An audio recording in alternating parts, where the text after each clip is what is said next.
इंकलाब जिंदाबाद, वंदे मातरम के नारों के साथ हम ये कह सकते हैं कि 20वीं शताब्दी के जो आरंभिक 3 दशक हैं, ये क्रांतिकारियों ने पूरे हिंदुस्तान के राष्ट्रीय आंदोलन में गुंजायमान कर रखा था। और उस समय देश की आज़ादी के नारे के रूप में नहीं, मूल मंत्र के रूप में इंकलाब जिंदाबाद, वंदे मातरम, हिंदुस्तान का हर वो देशभक्त इस मंत्र को गा रहा था जो क्रांतिकारियों से पूरी तरह से प्रभावित हैं। बंगाल क्रांतिकारियों का एक बहुत बड़ा गढ़ था, लेकिन वो हवा जो शुरुआत में बंगाल से और महाराष्ट्र से चली, वो संयुक्त प्रांत उत्तर भारत में उत्तर प्रदेश भी पहुंची। और आज मैं आप लोगों को काकोरी एक्शन प्लान, यानी काकोरी कहीं न कहीं षड्यंत्र के ऊपर आपसे बात आज करूंगा। 1 अगस्त 1920 को असहयोग आंदोलन शुरू होता है और जब चौरी चौरा का घटना 5 फरवरी 1922 को हो गई, तो उसके पश्चात गांधी जी ने बिना किसी से सलाह मशवरा लिए इस आंदोलन को स्थगित कर दिया। इस असहयोग आंदोलन में हिंदुस्तान के बहुत युवा भी कहीं न कहीं जुड़े हुए थे। स्वयं चंद्रशेखर आजाद भी कहीं न कहीं इस असहयोग आंदोलन से जुड़े हुए हैं, मैं ये कहना चाहता हूं। स्वयं राम प्रसाद बिस्मिल भी इस आंदोलन के साथ जुड़े हुए थे, स्वयं अशफाक उल्लाह खां साहब भी इस आंदोलन के साथ जुड़े हुए थे। लेकिन गांधी जी ने जब बिना किसी से विचार विमर्श किए इस आंदोलन को स्थगित कर दिया, तो हिंदुस्तान के बहुत से लोग इससे दुखी हुए और नाराज हुए। शुरुआत में युवाओं को लगा था कि कहीं न कहीं गांधी के नेतृत्व में, गांधी के सत्याग्रह के बल पर इस देश को आजादी मिल सकती है।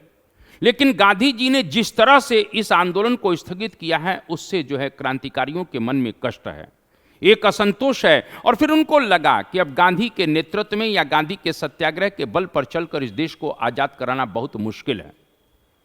और मैंने अभी कहा कि जो बंगाल के क्रांतिकारी आंदोलन की जो बयार है, जो हवा है, वो संयुक्त प्रांत में पहुंच चुकी है। यहां पर भी क्रांतिकारियों के अंदर एक जज्बा है, देश के ऊपर मर मिटने का जज्बा।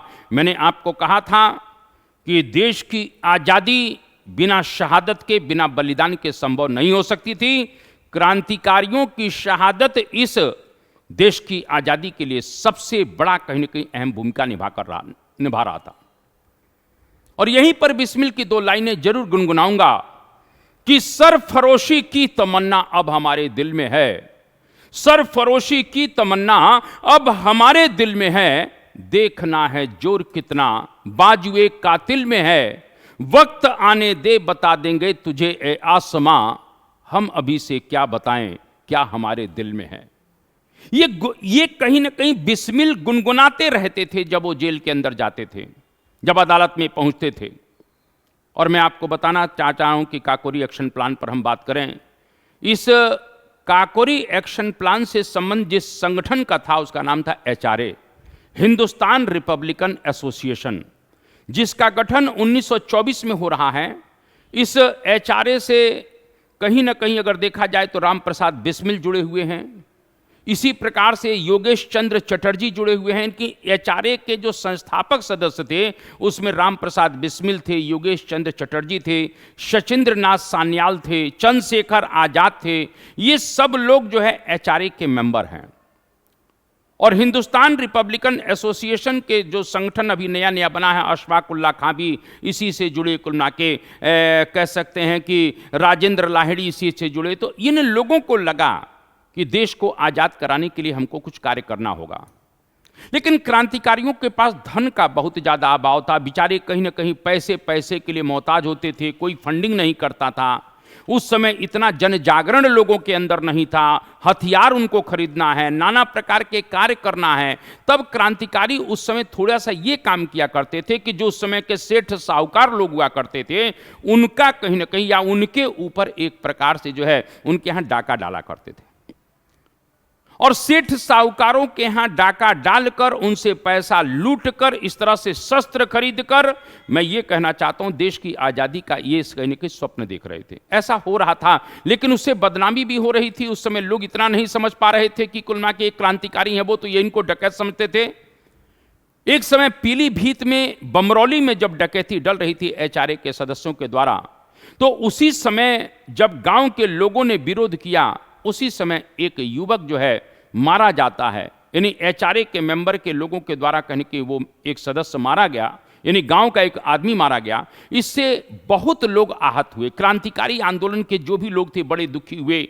राम प्रसाद बिस्मिल इस घटना से बहुत दुखी होते हैं और उन्होंने फिर ये सोचा कि जिन लोगों की आज़ादी के लिए हम जो है कहीं ना कहीं एक प्रकार से संघर्ष कर रहे हैं, अगर वही लोग हमारे हाथों से मारे जाएंगे तो हमारे खिलाफ लोग चले जाएंगे। राम प्रसाद बिस्मिल साहब ने सोचा, या अन्य लोगों ने भी ये निर्णय किया कि नहीं, अब हम लोग जो है इस प्रकार की छोटी मोटी डकैतियां नहीं करेंगे, इससे पैसा भी बहुत कम मिल रहा है और स्वाभाविक रूप से समाज में बदनामी भी हो रही है, लोग हमारे खिलाफ भी हो जाएंगे। इस तरीके से इस निर्णय को लिया गया कि आज के बाद हम कहीं पर भी, चाहे वो पीलीभीत का मामला हो चाहे प्रतापगढ़ में, कोई भी स्थानीय डकैती हम नहीं करेंगे। अब निर्णय लिया गया कि हम सरकारी खजाने को लूटेंगे।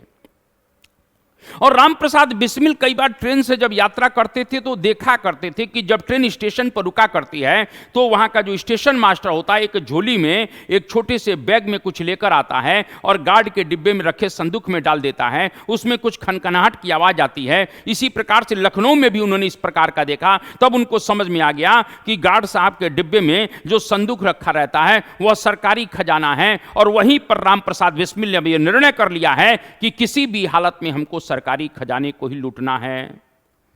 इस तरह से सभी एचआरए के लोगों का शाहजहांपुर में एक मीटिंग चलती है और शाहजहांपुर में यह मीटिंग हुई कि हम लोगों को अब जो है कहीं ना कहीं सरकारी खजाना लूटना है, और वो भी ट्रेन में रखा हुआ। 8 अगस्त 1925 का वो दिन आ जाता है। 8 अगस्त 1925 को शाहजहांपुर में एक प्रकार से मीटिंग होती है और कहीं न कहीं मीटिंग के बाद तय हुआ कि जो सहारनपुर से लखनऊ जो ट्रेन जा रही है वो 8 डाउन पैसेंजर ट्रेन है, उसको किसी भी कीमत पर काकोरी के आसपास हमको इसको जो है रोकना है और इसमें रखे हुए सरकारी खजाने को लूटना है। 9 अगस्त 1925 को ट्रेन सहारनपुर से चलने के पश्चात वो ट्रेन कहीं ना कहीं एक प्रकार से सरकारी खजाना उसमें रखा हुआ था और इसमें ये जो 10 क्रांतिकारी हैं, एचआरए के 10 लोग इस काकोरी कांड से डायरेक्ट जुड़े हुए थे, इन 10 मेंबर इस तरीके से इस सरकारी ट्रेन में यानी इस ट्रेन में बैठ जाते हैं। इन 10 लोगों में अगर हम नाम थोड़ा सा ध्यान रखिएगा, अगर याद करना है तो राम प्रसाद बिस्मिल का नाम तो याद आएगा ही, अशफाक उल्ला खां का नाम याद आएगा ही, राजेंद्र लाहिड़ी उसमें हैं ही, उसमें कहीं ना कहीं सचिंद्र नाथ बख्शी भी हैं, चंद्रशेखर आजाद भी हैं, मनमथ नाथ गुप्त भी हैं, मुकंदी लाल भी हैं, बनवारी लाल भी हैं, केशव चक्रवर्ती भी हैं और मुरारी लाल हैं। इस तरह से 10 लोग 9 अगस्त 1925 को इस तरीके से मैं ये कहना चाहता हूं कि अंततः उस काकोरी जो ट्रेन थी जो कहीं ना कहीं सहारनपुर से एक प्रकार से लखनऊ जा रही थी, लखनऊ से 8 मील पहले काकोरी स्टेशन पड़ता था, वहां पर इस ट्रेन को रोकना था। और मैं ये कहना चाहता हूं कि सरकारी खजाने को लूटने के पक्ष में 9 लोग तो थे, लेकिन एक व्यक्ति नहीं है और वो व्यक्ति है कहीं ना कहीं अशफाक उल्ला खां। अशफाक उल्ला खां संगठन के लोगों को यह समझा रहे थे कि अरे भाई, अभी हम लोग इतने ताकतवर नहीं हैं, अभी हमारा संगठन इतना मजबूत नहीं हुआ है कि हम सरकार को कहीं न कहीं खुला चैलेंज कर दें, क्योंकि सरकारी धन को अगर लूटा जाएगा तो इसका मतलब है कि हम सरकार से सीधे जो है एक प्रकार से जो है हम कहीं ना कहीं एक तरह से टक्कर ले रहे हैं। और बहुत समझाते हैं, यहां तक कि काकोरी स्टेशन पर भी मैं आपको बताना चाहता हूं, राम प्रसाद बिस्मिल से कहते हैं अशफाक उल्ला खां, अरे राम मान जाओ यार, अभी भी हम लोग इतने ताकतवर नहीं, हमारा संगठन इतना मजबूत नहीं है कि हम सरकार से खुला जो है विद्रोह कर सकें। लेकिन कोई उनकी बात को ध्यान नहीं देता है। और इस प्रकार से आपको बताना चाहता हूं कि यहां पर अब जो है कहीं ना कहीं घटना को अंजाम दिया गया। घटना को अंजाम देने के बाद जब परिणाम सामने आए तो सभी लोगों ने अपनी अपनी डायरी में ये लिखा है कि काश अगर अशफाक उल्ला खां की बात को मान लिया गया होता तो स्वाभाविक रूप से कुछ समय और इंतजार किया गया होता और उस मान लिया गया होता। कब तक के लिए? जब तक संगठन मजबूत नहीं हो जाता,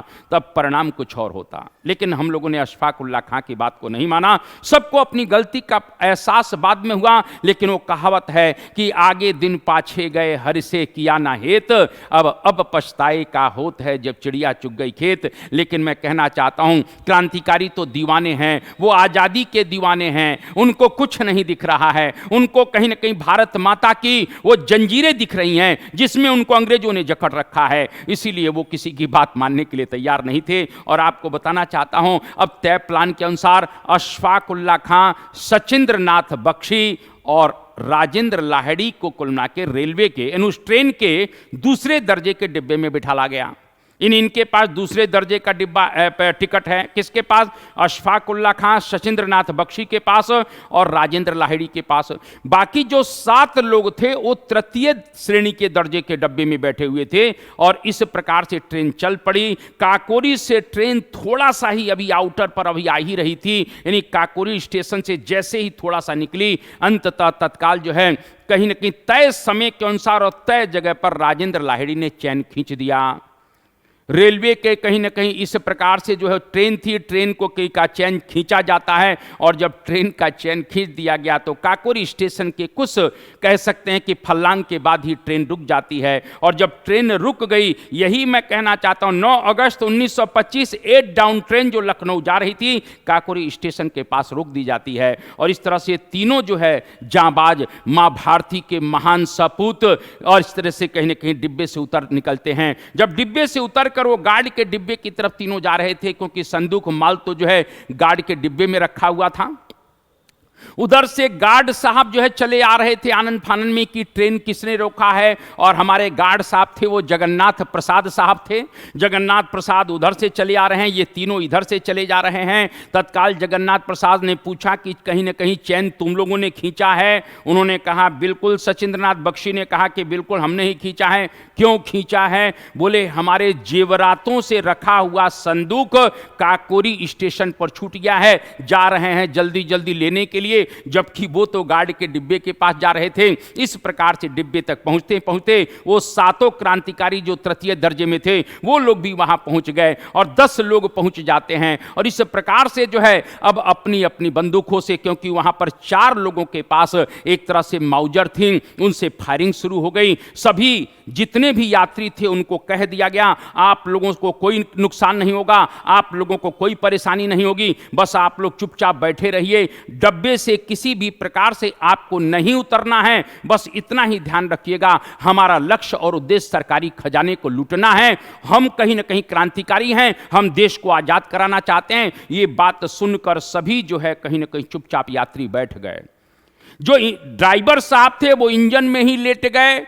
जगन्नाथ प्रसाद को कुलना के स्टेशन पर लिटा दिया गया और सचिंद्र नाथ बख्शी कहीं ना कहीं एक प्रकार से अपनी माउजर लेकर उनके सीने पर अड़ाए हुए हैं। जगन्नाथ प्रसाद भी चुपचाप हैं। उस कहीं ना कहीं डिब्बे के अंदर, यानी उस ट्रेन के अंदर मैं आपको बताना चाहता हूं, कुछ अंग्रेज सशस्त्र सैनिक भी थे, लेकिन वो भी हिम्मत नहीं जुटा पाए और सब लोग जहां के तहां साइलेंट है। और इस तरीके से कहीं ना कहीं सरकारी जो संदूक था जिसमें पैसा रखा था उसको उतारा जाता है और उतारने के पश्चात बड़ी मुश्किल के साथ अशफाक उल्लाह खां ने कहीं ना कहीं उस संदूक के ताले को तोड़ा, सरकारी खजाना लूटा जाता है। ये सब चल ही रहा था, लेकिन उसी समय कहीं ना कहीं घटना हो गई। और वो घटना क्या थी? वो घटना ये थी कि उसी समय अहमद अली नाम का एक यात्री जो डिब्बे में बैठा हुआ था वो उतर आता है, क्योंकि ट्रेन कुलना के आधे घंटे के आसपास यहां रुकी हुई है। और वो अहमद अली जो है क्या करता है कि डिब्बे से उतर आता है, क्योंकि उसकी बेगम भी उसमें यात्रा कर रही थी। लेकिन उस समय जो स्त्रियों का जो है यानी महिलाओं का जो डिब्बा होता था वो गार्ड के डिब्बे से लगा होता था, यानी महिलाओं का कंपार्टमेंट अलग होता था। और चूंकि गार्ड के पास ही अंजाम हो रहा है, गार्ड के डिब्बे के पास ही, इसीलिए अहमद अली उतरने के पश्चात अब धीरे धीरे वो गार्ड के डिब्बे की तरफ जा रहा है। वो अपनी बेगम को बिचारी देखने के लिए जा रहा था। अब दुर्भाग्य की बात यह है कि यह चीज घटना देखने के बाद राम प्रसाद बिस्मिल तो समझ गए कि कहीं न कहीं इधर आ रहा है, इसका मतलब है कि इसका कोई ना कोई परिचित यहां पर है महिला कंपार्टमेंट में, लेकिन यह बात अन्य लोग नहीं समझ पाए। मनमथ नाथ गुप्त, जिनको किसी भी तरह से फायरिंग करने का जिम्मा नहीं दिया गया था, उन्होंने गलती कर दी। वो आपा खो जाते हैं और उसके बाद उन्होंने फायरिंग कर दी, जबकि ना तो क्रांतिकारियों को देखने आ रहा था, ना उसको इस घटना के बारे में मालूम था। अहमद अली के ऊपर मनमथ नाथ गुप्त फायर खोल देते हैं और इस प्रकार से अहमद अली वहीं पर ढेर हो जाता है। इससे क्रांतिकारी लोग बहुत ज्यादा घबरा गए। इस बात का दुख जो है राम प्रसाद बिस्मिल जब अपने आत्मकथा गोरखपुर सेंट्रल जेल में लिख रहे हैं, तो उसमें इस बात का उन्होंने जिक्र किया है कि जिनको जो काम सौंपा गया था वो काम ना करके दूसरा काम करने लग गए। यानी मनमथ नाथ गुप्त को एक तरह से फायरिंग का करने का आदेश ही नहीं था, लेकिन वो काम करने लग गए। लेकिन उन्होंने लिखा कि हमारे एक साथी क्रांतिकारी की गलती से बहुत कुछ नुकसान हुआ। नाम उन्होंने नहीं लिखा। क्यों नहीं लिखा?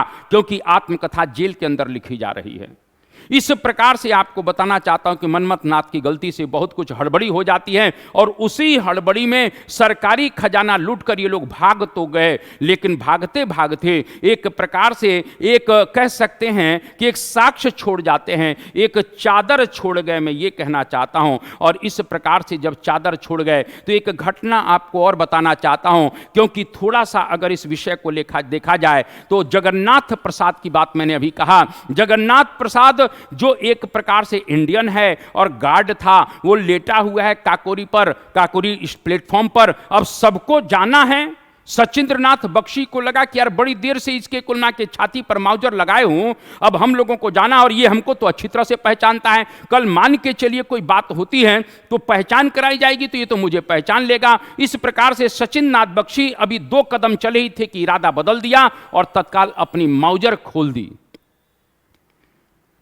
माउजर खोलने के बाद जब जगन्नाथ प्रसाद को यह मालूम पड़ गया कि अब आज मेरी जान चली जाएगी, तो मैं ये कहना चाहता हूं, उस गार्ड जगन्नाथ प्रसाद ने स्पष्ट रूप से हाथ जोड़कर कहा कि मैं जो है ईश्वर की शपथ लेता हूं, मैं आपको बिल्कुल भी नहीं पहचानता, ना आज पहचानता हूं ना कभी पहचानूंगा। मैं ईश्वर की शपथ ले रहा हूं, मेरा विश्वास करिए, मुझे छोड़ दीजिए। इस प्रकार से सचिंद्रनाथ बख्शी को रहम आ जाता है। क्रांतिकारी रहमदिल होते ही थे।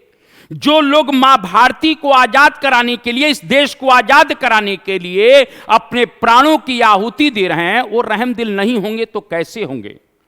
इस प्रकार से सचिंद्रनाथ बख्शी ने उस गार्ड को छोड़ दिया। और सचिंद्रनाथ बख्शी ने जब गार्ड को छोड़ दिया तो आगे आपको घटना बताना चाहता हूं कि जब एक प्रकार से वो चादर पर थोड़ी सी बात को लेकर जाऊं। चादर जो है कहीं ना कहीं अब सब लोग धन खजाना लेकर भाग जाते हैं, पुलिस आती है, सब साक्ष्य जुटाए जाते हैं। जुटाने के बाद उस चादर के बारे में मालूम किया जाता है। चादर की किनारी पर धोबियों का नाम था, यानी जो शाहजहांपुर, क्योंकि जो चादर की किनारी थी वो जिस धोबी यानी शाहजहांपुर के एक धोबी का नाम था। इस प्रकार से पुलिस जो है शाहजहांपुर जाती है और वहां से जो है धोबियों की जब पिटाई लगती है तो बताते हैं उस धोबी लोग कि ये चादर हमारी नहीं है, ये बनारसी प्रसाद की है। और इस प्रकार से आपको बताना चाहता हूं कि जब बनारसी दास की बात आती है, पुलिस बनारसी दास तक पहुंचती है और बनारसी दास तक जब पुलिस पहुंच गई तो पूरा का पूरा केस कहीं ना कहीं खुल जाता है, क्योंकि बनारसी दास और राम प्रसाद बिस्मिल लगभग एक मित्र हुआ करते थे। और इस तरह से पूरा का पूरा केस खुल गया, गिरफ्तारियां चालू हो जाती हैं। सभी लोगों को कहीं ना कहीं अब धीरे धीरे 26 सितंबर से पूरी तरह से गिरफ्तारियां चालू हो गई। जो जहां था सभी लोग गिरफ्तार किए जाते हैं। और गिरफ्तारी के दौरान कहीं ना कहीं मैंने अभी कहा कि 40 लोगों की गिरफ्तारी हुई। 10 लोग कहीं ना कहीं एक्शन में थे, लेकिन इस केस में 40 लोगों की गिरफ्तारियां होती हैं, मैं आपको यह कहना चाहता हूं। और इसी समय सबकी पहचान परेड भी कराई जाती है। इसी पहचान परेड में आप ध्यान रखिएगा, मैंने अभी कहा कि सभी लोग लाइन से लगे हुए थे। अब जो है कहीं ना कहीं उस गार्ड को बुलाया गया, जगन्नाथ प्रसाद को। और जगन्नाथ प्रसाद को जब बुलाया गया, उससे कहा गया कि पहचानो कौन सा व्यक्ति है जिसने तुम्हें माउजर लगा रखा था। सचिंद्रनाथ बख्शी कहीं ना कहीं लाइन में लगे हुए हैं, क्योंकि पहचान परेड हो रही है। और इस प्रकार से वो 2 बार आता था और जाता था। कहीं ना कहीं गार्ड पहचानता तो जरूर था, लेकिन वो अपने वादे को निभा रहा है। भारतीय है ना, लेकिन बहुत से भारतीय तो गद्दार भी थे। इसी में कुल मिला के ये जो 10 लोग चढ़े थे, जो 10 लोग एक्शन वाले थे काकोरी एक्शन में, उन्हीं में से एक गद्दार निकलेगा। अभी आपको बताना चाह रहा हूं, बिना गद्दारी के कोई काम नहीं हुआ है आज तक। जितने भी क्रांतिकारी थे उसमें भी बहुत गद्दार थे। इस प्रकार से आपको बताना चाहता हूं, 2 बार आने जाने के बाद अंततः मजिस्ट्रेट से उसने जाकर गार्ड ने कहा कि इसमें से वो व्यक्ति नहीं है जिसने मेरे सीने पर माउजर लगा रखा था, यानी उसने अपने वादे को निभाया है। मनमथ सचिंद्र नाथ बख्शी बाद में लिखते हैं कि वो मुझे पहचान गया था, वो मुझे पहचानता था, लेकिन ना पहचानने का नाटक किया, उसने वफादारी की। ये बात सचिंद्र नाथ बख्शी भी लिखते हैं। और इस प्रकार से मैं कहना चाहता हूं कि अब सभी लोग पकड़े गए और पकड़ने के पश्चात लखनऊ का एक ध्यान रखिएगा, रिग थिएटर जहां पर आजकल पोस्ट ऑफिस है, वहां पर ये केस जो है हैंडल किया जाता है। स्पेशल अदालत में पहले ये केस चला, यानी सेशन जज के यहां चला। सेशन जज उस समय हैमिल्टन था। हैमिल्टन की अदालत में कहीं ना कहीं मुकदमा जो है चलता है, और चलने के पश्चात बहुत सी चीज़ों को कुल मिला के कलेक्ट किया गया। लेकिन उसमें जो सबसे खतरनाक बात यह हो गई कि इसी HRA के जो एक मेंबर था, जो 10 लोग थे उसमें से एक मेंबर बनवारी लाल था, वो बनवारी लाल गद्दार बन गया। बनवारी लाल को कुल मिला के सरकार ने पैसे का प्रलोभन दिया, उसको नाना प्रकार की सुविधाओं का प्रलोभन दिया। इस तरह से बनवारी लाल गद्दार हो जाता है और बनवारी लाल सरकारी गवाह बनकर वो पूरी की पूरी बातों को हूबहू कह दे देता है। इस प्रकार से पूरा का पूरा मामला इस काकोरी एक्शन प्लान का कहीं ना कहीं पलट जाता है, क्योंकि उन्हीं 10 लोगों में एक गद्दार हो गया। और मैं आपको कहना चाहता हूं कि इस तरीके से स्वयं एक तरह से राम प्रसाद बिस्मिल जो है अपनी आत्मकथा में भी इस बात का जिक्र करते हैं कि जिस व्यक्ति के ऊपर मैं सबसे ज्यादा विश्वास किया था, आज वही गद्दार निकल गया और उसने मेरे ग्रुप को, मेरे संगठन को सबसे ज्यादा नुकसान पहुंचाया। मैंने अभी कहा कि विशेष अदालत में इस प्रकार से हैमिल्टन की अदालत में मुकदमा चला, बनवारी लाल सरकारी गवाह बनता है, गद्दार बन जाता है, और इस प्रकार से जो है इसमें सजा आ जाती है। 4 लोगों को फांसी की सजा हुई। जैसा कि आप जानते हैं, मनमथ नाथ गुप्त को कहीं न कहीं कम उम्र होने के कारण 14 वर्ष की सजा होती है। अब सबसे बड़ी बात है कि स्पेशल अदालत यानी जिला अदालत में, सेशन अदालत में ये मुकदमा चला था। हैमिल्टन की कुल मिला के कहीं के डिसीजन आया था। अब आपको उप अपील करने का अधिकार था। इस प्रकार से जितने भी राष्ट्रवादी, विशेष रूप से मैं आपको कहना चाहता हूं, जो गर्मपंथी नेता हुआ करते थे, चाहे लाला लाजपत राय के रूप में बात करें, चाहे मोतीलाल नेहरू की भी हम बात कर लेते हैं, चाहे मोहम्मद अली जिन्ना की बात कर लेते हैं, चाहे मदन मोहन मालवीय की बात कर लेते हैं, चाहे पंडित गोविंद बल्लभ पंत की बात कर लेते हैं, ये सब लोग एक्टिव मोड में आ गए। ये सब लोग एक्टिव मोड में आ गए, ये बचाने के प्रयास में लग गए। और इस प्रकार से इस मामले को चुनौती अवध चीफ हाईकोर्ट के यहां दी जाती है। और जब अवध चीफ हाईकोर्ट में जो है ये मामला एक प्रकार से जो है 18 जुलाई 1947 को, यानी 18 जुलाई 18 जुलाई 1927 को अवध चीफ कोर्ट में यह अपील दायर की गई। 1927 अवध चीफ कोर्ट में यह मामला ले जाया गया। और इस प्रकार से वहां पर आपको बताना चाहता हूं कि वहां पर सर लुइस शर्ट जो था वो चीफ जस्टिस था। सर लुइस शर्ट वो चीफ जस्टिस है। वहां पर सरकारी जो वकील था, जिसने क्रांतिकारियों के खिलाफ कहीं ना कहीं एक प्रकार से जो है, यानी सरकार की, अंग्रेजों की तरफ से जो पैरवी कर रहा है, उसका नाम जगत नारायण मुल्ला था। ये जगत नारायण मुल्ला कहीं ना कहीं, अब मैं इसके विषय में नहीं कहूंगा, इस प्रकार से जगत नारायण मुल्ला एक प्रकार से जो है सरकार की तरफ से वकील है। अब क्रांतिकारियों की तरफ से जो है एक काकोरी बचाओ समिति बनती है, जिसका नेतृत्व पंडित गोविंद बल्लभ पंत करते हैं। और मैं आपको बताना चाहता हूं, इसी में एक जज का नाम आता है, वकील का नाम आता है चंद्रभानु गुप्ता। यानी एक प्रकार से सरकार की तरफ से जो वकील खड़ा हुआ, उस समय का सबसे महंगा वकील था, जिसका नाम जगत नारायण मुल्ला है। और दूसरी तरफ से क्रांतिकारियों की तरफ से बचाव समिति बनती है, जिसके अध्यक्ष एक प्रकार से पंडित गोविंद बल्लभ पंत बने। और उनके कुलना के निःशुल्क पैरवी एक वकील ने किया, जिसका नाम चंद्रभानु गुप्ता था। राम प्रसाद बिस्मिल ने किसी भी प्रकार का, किसी भी तरह से एक प्रकार से अपनी पैरवी करने के लिए कोई वकील नहीं लिया है। यानी राम प्रसाद बिस्मिल अपनी वकालत स्वयं करते हैं, अपनी पैरवी स्वयं करते हैं। जज उनके करुणा के ज्ञान को देखने के बाद हतप्रभ हो गया। यहां तक कि उस जज ने पूछा, जो हाई कोर्ट का जज है सर लुइस शर्ट, कि आपने लॉ की डिग्री किस कॉलेज से, किस यूनिवर्सिटी से प्राप्त किया है? राम प्रसाद बिस्मिल मुस्कुराते हुए कहते हैं कि जो किंग मेकर होते हैं वो कोई डिग्री के मोहताज नहीं होते हैं, हम तो सर बादशाह हैं, हम तो राजा बनाते हैं। इस प्रकार के कुलना के बेधड़क कुलना के बयान करते हैं। मैं ये कहना चाहता हूं, जब भी अदालत में क्रांतिकारी आते थे बस एक ही नारा, इंकलाब जिंदाबाद, वंदे मातरम। पूरा का पूरा कोर्ट क्या, पूरा का पूरा शहर इनके नारों से गुंजायमान हो जाता था। और स्वाभाविक रूप से बिस्मिल साहब तो कहीं ना कहीं, मैंने अभी कहा कि वो गुनगुनाते रहा करते थे कि सरफरोशी की तमन्ना अब हमारे दिल में है। सर, इस तरह से आजादी मिली है। सरफरोशी की तमन्ना अब हमारे दिल में है, देखना है जोर कितना बाजुए कातिल में है। वक्त आने दे बता देंगे तुझे ए आसमां, हम अभी से क्या बताएं क्या हमारे दिल में है। इस प्रकार से हाईकोर्ट का फैसला भी आ गया, सेम कहीं ना कहीं मोहर लगी इन चारों को। यानी एक प्रकार से मैंने अभी कहा कि राम प्रसाद बिस्मिल को, अशफाक उल्लाह खां को, रोशन सिंह को, राजेंद्र लाहिड़ी को फांसी होती है। रोशन सिंह का इस केस से कोई लेना देना नहीं है, वो बमरौली डकैती से संबंधित केस में थे, इनका इस केस से कोई लेना देना नहीं था, लेकिन इनको भी फांसी की सजा होती है। और मैंने अभी कहा बहुत से लोगों को अन्य सजाएं मिली, इसमें मनमथनाथ गुप्त को 14 वर्ष की सजा मिलती है। इस प्रकार से जब ये लोग गिरफ्तार हुए होते हैं ना, तो गणेश शंकर विद्यार्थी, जिनका नाम आप जानते हैं, क्रांतिकारियों का पितामह भी कह सकते हैं, कहीं न कहीं गणेश शंकर विद्यार्थी ने अपने समाचार पत्र के प्रताप में लिखा है, चंद्रशेखर आजाद तो गिरफ्तार नहीं हुए लेकिन 9 उसमें से जो थे वो गिरफ्तार हुए। तो उन्होंने लिखा, आज नवरत्न कहीं ना कहीं एक प्रकार से गिरफ्तार हो गए।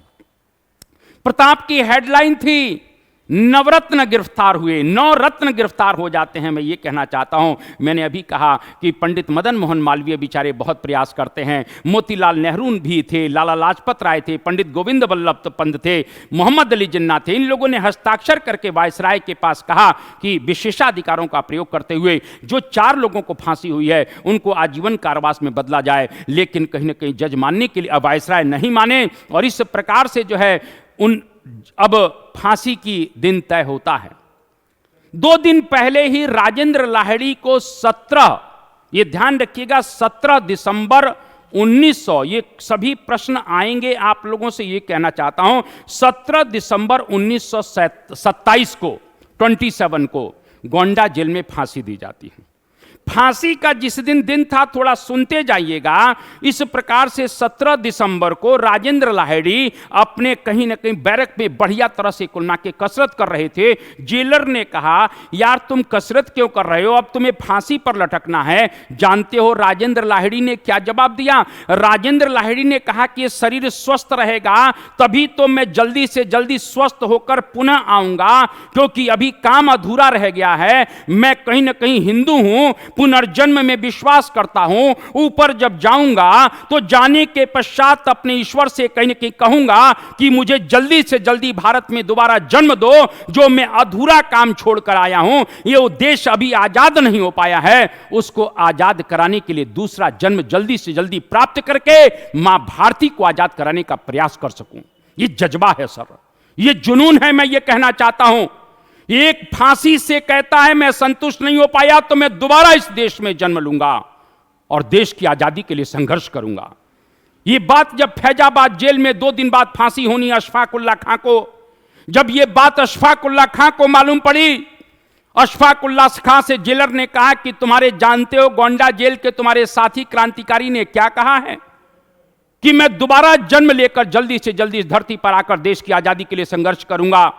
इस प्रकार से जैसे ही राजेंद्र लाहिड़ी के बारे में अशफाक उल्लाह खां को मालूम पड़ता, अशफाक उल्लाह खां ने एक बात कही, उन्होंने कहा मैं मुसलमान हूं, मेरे यहां पुनर्जन्म का कंसेप्ट तो नहीं है, लेकिन मैं ऊपर जाकर अपने अल्लाह को अर्जी जरूर दूंगा कि कम से कम मेरे लिए एक संविधान में कुलना के परिवर्तन कर दिया जाए और मुझे जल्दी से जल्दी भेजा जाए, जिससे मैं अपने साथी क्रांतिकारियों के साथ मिलकर इस संघर्ष को आगे बढ़ा सकूं।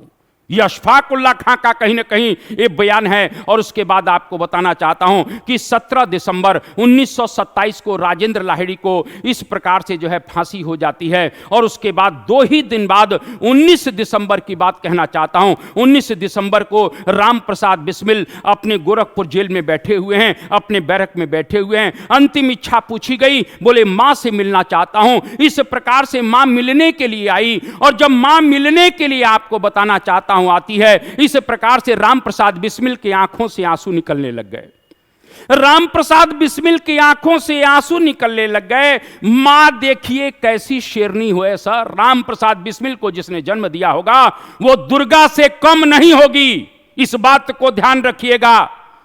बिस्मिल की आंखों में आंसू आते हुए देखने के पश्चात मां क्या कहती है, बिस्मिल तू तो शेर है, तू आंसू क्यों निकाल रहा है? तू इस देश की आजादी के लिए कुर्बान होने जा रहा है, तू आंसू निकालने लग गया। बताइए, जिस मां को कुलना के अपना कहीं ना कहीं कलेजा फट रहा होगा, वो मां अपने पुत्र को कुलना के ढांढस बता रही है। आप समझ सकते हैं मेरे देश में कैसी वीरांगनाएं हुई। आप फोटो में दुर्गा को पूजा कर तो रहे हो, लेकिन मैं कहना चाहता हूं इन क्रांतिकारियों को जन्म देने वाली जो माएं थी, उस दुर्गा से भी श्रेष्ठ थी, उस आदि शक्ति से भी श्रेष्ठ थी, जिन्होंने अपने कुलना के संतानों को, अपने लालों को देश के नाम पर कुर्बान कर दिया। मैं ये कहना चाहता हूं, इस प्रकार से उस बयान को, उस बातों को थोड़ा सुन लीजिए। जब मां ने ढांढस बताया कि क्यों रो रहा है, तब बिस्मिल कहते हैं, मां मैं डर के मारे नहीं रो रहा हूं, मैं फांसी के डर से नहीं रो रहा हूं, मैं तो इसलिए थोड़ा आंसू आ गया कि अब मेरी मां के ममता का आंचल हमेशा के लिए मेरे से जुदा हो जाएगा। मैं तेरे कुलना की ममता के आंचल को कुलना के अब नहीं पा पाऊंगा, इस कारण मेरे आंसू निकल गए। मां बेटे का कुलना के बड़ा ही मार्मिक प्रसंग था।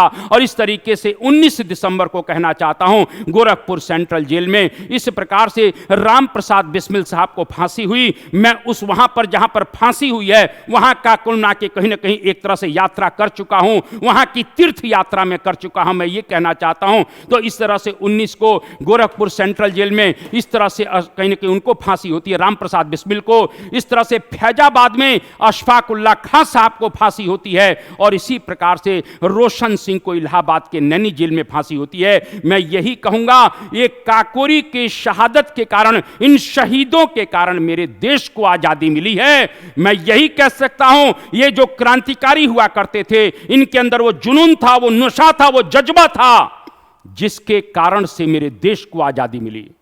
मैं यही 2 लाइनें कहूंगा कि मैं भारतवर्ष का अमिट सम्मान करता हूं, यहां की चांदनी मिट्टी का ही गुणगान करता हूं। मुझे इच्छा नहीं है स्वर्ग जाकर मोक्ष पाने की, तिरंगा हो कफन मेरा, यही अरमान रखता हूं। इस प्रकार से मैं क्रांतिकारियों को हमेशा कुलना के कहीं न कहीं नमन करता रहूंगा, और कहीं न कहीं देश के अंदर भी इन क्रांतिकारियों के जज्बात जन जन तक पहुंचते रहने चाहिए। इन्हीं शब्दों के साथ मैं अपने को रोकूंगा। इनकलाब जिंदाबाद, वंदे मातरम।